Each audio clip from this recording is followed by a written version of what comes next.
Well, good morning to all in the Marmy Army this morning. It is Saturday the 26th of July. And good God, I thought when we break up for the summer, a bit like the bloody tropics. Not a bit of it, it's just damp. Now, I am heading down the motorway. I'm going slightly further afield, but somewhere within half an hour radius. I don't like travel. But we're talking of travel. I went up to Manchester, didn't I, last week? The Oasis concert. Good God, it was rough, I have to say. But what a day. The concert itself, the queuing system, absolutely appalling. Security had completely lost control of the surrounding streets. There were people just surging through. I did actually see a young man being physically manhandled to the floor by 4 members of the police force and 2 members of the security team, who probably hadn't got legal rights to put hands on him, but they did anyway. They really enjoyed themselves. Then he shouted out, I'm 15. If you're 15, you should know better, right? Don't jump a fence without a ticket. That's what I'd say. Pickpocketing, that's what you were doing. And you were secured at the outer fence. It was like something medieval. Picked off by the bowman. Don't know what I'm talking about. Well, good evening to all in the Marmy Army. I have managed to secure entry. I was searched. One of them nipped a scrotum, and a young man was pummeled to the ground by the security for trying to rush the gates. I'm incredibly anxious, but I'm here. When I got into the concert, yes, I was jostled.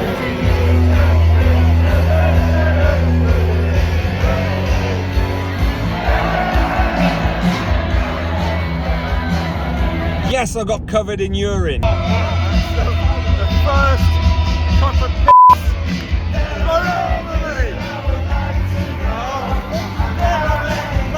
Yes, the people in there were absolutely leathered.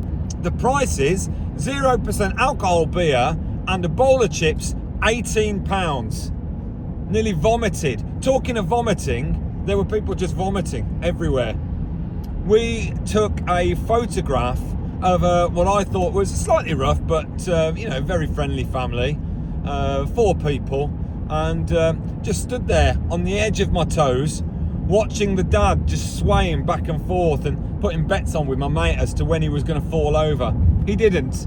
At one stage, he just staggered off to the toilet. I said to my mate, look at him, look, watch. And he was just vomiting as he went. Didn't even break stride. Just vomited all over the place. Children, wife, didn't bat an eyelid. But that was a sobering moment. I was already sober. And then just getting accosted by people, wanting to put their arms around you, wanting to jump on your back. One young lad, whose eyes were as wide as saucers, I don't know what he'd been taking, just kept coming up to me and saying, will you get on my shoulders? No, I won't get on your shoulders. You can't manage your own body weight at the minute. I'm not getting on them. Kept asking me, will you get on my... I said, look, I'm not being funny. The answer is still no. Why do you want me up there? I'll get a bit excited. Well, it's not going to be exciting for me. I'm old. If I fall and my hip goes, that's it for Mom.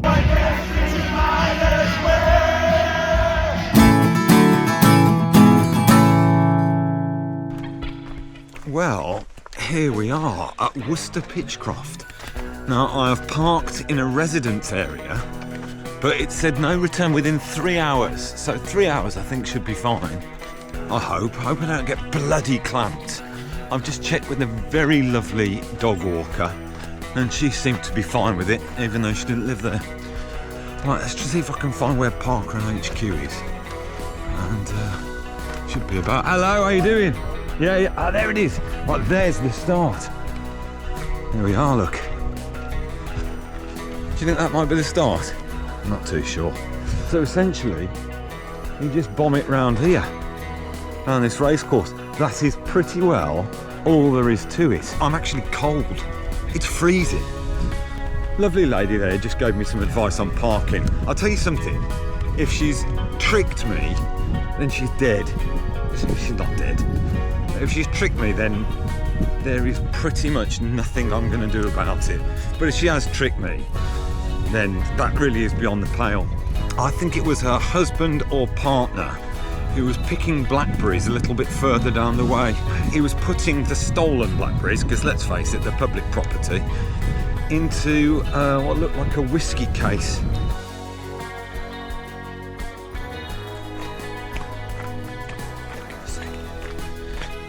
Did you see the blackberry thief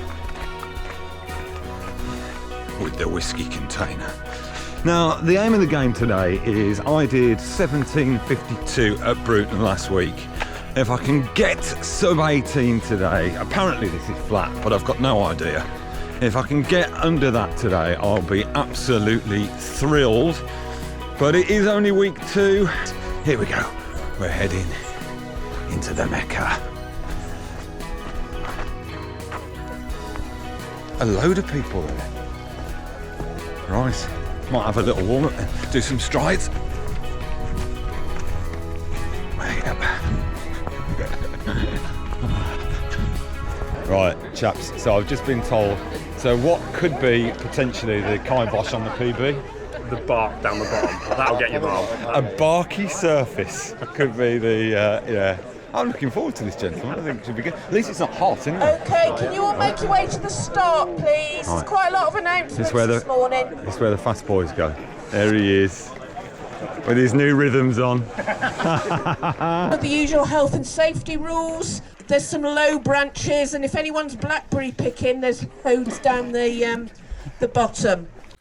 Before we go any further, just want to draw your attention to this fella here. Yep, he's got a top knot, and look at him sweating. I mean, God knows what he's been doing, but you know this race is going to be something very special. Please hit like, and do it now. I will wait for you to do it. Most of you have. Click yes, thank you. And also click subscribe if you haven't already. I'm desperately trying to get to 10,000 by the end of the year.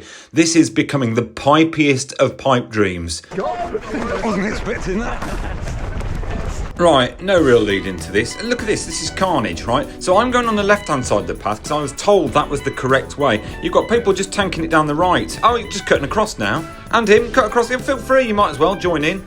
We're either all going one way or we're not. Right? Oh, and another one. I mean, I can actually see why. I mean, look, guy there, yeah, pushchair, not a problem. Walk your dog, no problem. Oh, look at Luminous on the right-hand side. What's he doing? Oh, now you're cutting in, are you? Yeah, you cheat, arsehole, cheat again. Sorry, it's fairly clear he can't hear me, but I'm running alongside. He cut in, guy in the black top, and top knot's just in front of him. Right, I'm settling in behind black t-shirt and shorts. He doesn't know it yet, but there's a real grudge being carried by the runner behind him. But for now, all I can think about is what Ben said. A layer of bark that could threaten my PB. So much so that I ignore the runner in the blue vest. Here he is, just coming up now.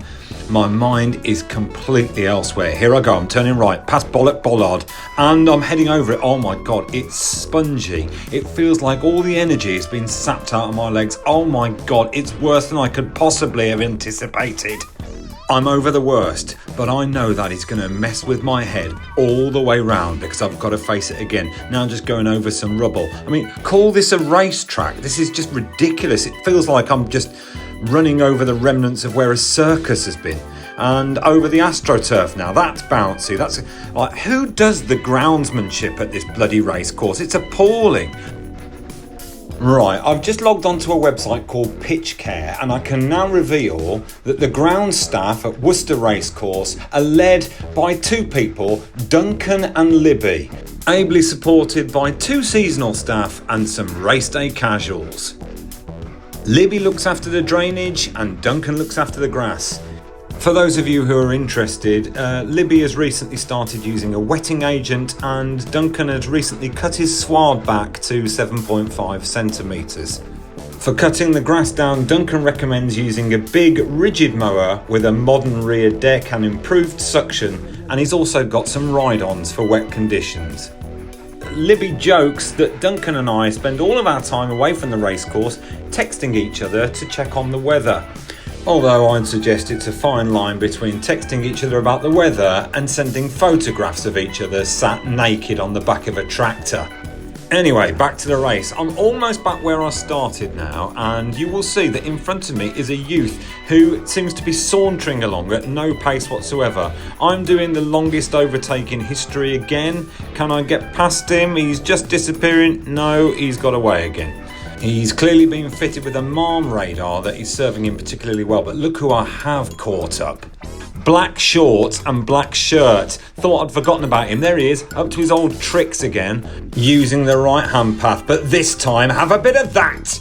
Now who's the cheat? Me. Right, I'm chasing you down this straight, but oh my god, we've got the Bark coming up on the right hand side. Oh god, it's in my head. Right, I'm getting back to the pitch care website. Libby has joked that it's the most junior groundsman's job to rake the wood chip crossing. We've all done it, says Libby, and even though I like to muck in on every task, I'm above that now. Dishing out dreadful, meaningless tasks is a way of keeping the race day casuals in order, particularly now that it's frowned upon to hit them across the back of the legs with a riding crop. Apparently that's bullying, says Duncan. And talking of bullying, black t-shirt and shorts is about to get what's coming to him from MARM. Watch as I glide past him and leave him on the Bark. But I cannot catch that young man. He is racing away from me. And now I know that there is going to be a gap between the trees on this back straight where I'm going to head across the fields to the finish. And I've cut the corner. What? I mean, come on. All I've seen is people cheating on this course. That's all anyone's done. Don't ever go at me. I mean, look, I've shaved, what, 1-2 seconds? I'll tell you what, Libby's grass is so well drained. You know, and Duncan's obviously clearly had a good go on it with his big rigid mower. Right, here we are, we're heading to the finish, and stop.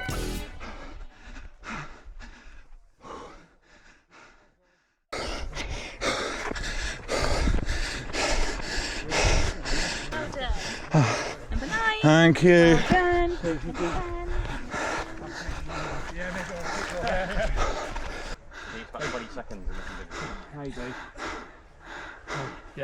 Lovely. Do you know, I was puffing and blowing there a little bit. You could probably hear it on the video. Never felt quite as smooth or as comfortable as I had last week. But either way, enjoyable.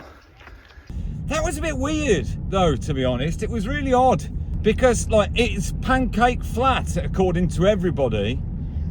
And I do think that a lot of it is how you feel on the day, because I kind of got into my head that there was a bit of a gradient. And Ben had called it right about that Bark. That Bark, good God, messed with that completely. Psychologically, I was on edge, waiting for the Bark, waiting for the bollock bollard that would, clip you in the nethers. I managed to dodge it fairly well. And then there was a young lad who I was running behind most of the way, who didn't seem to be exuding much effort, who kind of said at the end, I didn't even time that, so what did you get? And I'll just take, I don't know, about 10 seconds off. I said, I got 18! And if you took 10 seconds off, you'll beat my PB. Insolent young man. Oh dear. Still, you live and learn. I am going on my hollybobs tomorrow. Driving down to Cornwall. Aha! We're going past the Three Counties Farm Shop, which isn't Cornish, but it's 3 counties and it's a farm shop. If you want your taters, they'll be half the price that you'd find in them there supermarkets. You've been to a supermarket? I doubt it. Wash the mud off, will you? Not an animal.